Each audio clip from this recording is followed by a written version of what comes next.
It's those little things you have to pay attention to.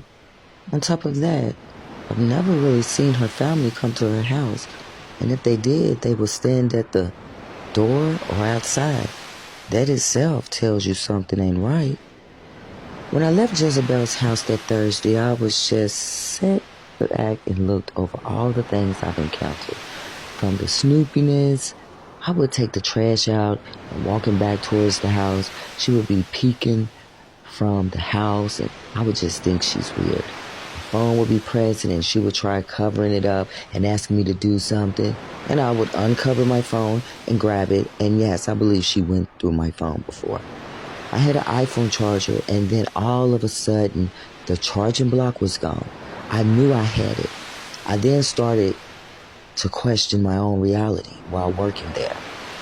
My son had to come to her house due to his classmate having COVID.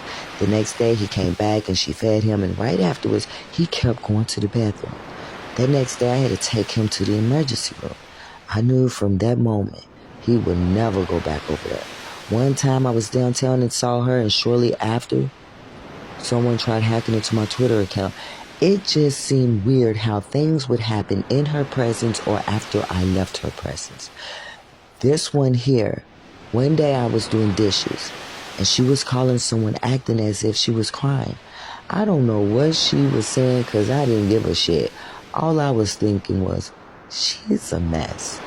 The weekend went by and I was awakened at 3 in the morning.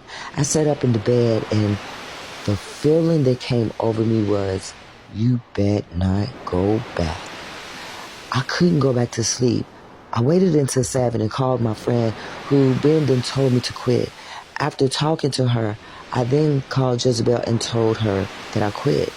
I told her how she reminded me of Sherry in the book. You have to read the book, the beginning of her story, to understand what I'm saying. I told her how I knew she asked my son's father to work for her if I ever quit working for her. She then said she asked him if he wanted to work for her on the weekends. Either way, it was inappropriate, and I believed him.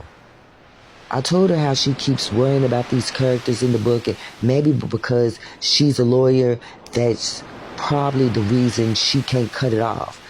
She didn't want me to quit. She insisted that I was working a lot of hours from both jobs and just needed time off and this and that other bullshit. I hate when a person tries to cover up their bullshit and blame it on the victim's mental state. That's sick itself, and I know what I experienced and I know how I felt.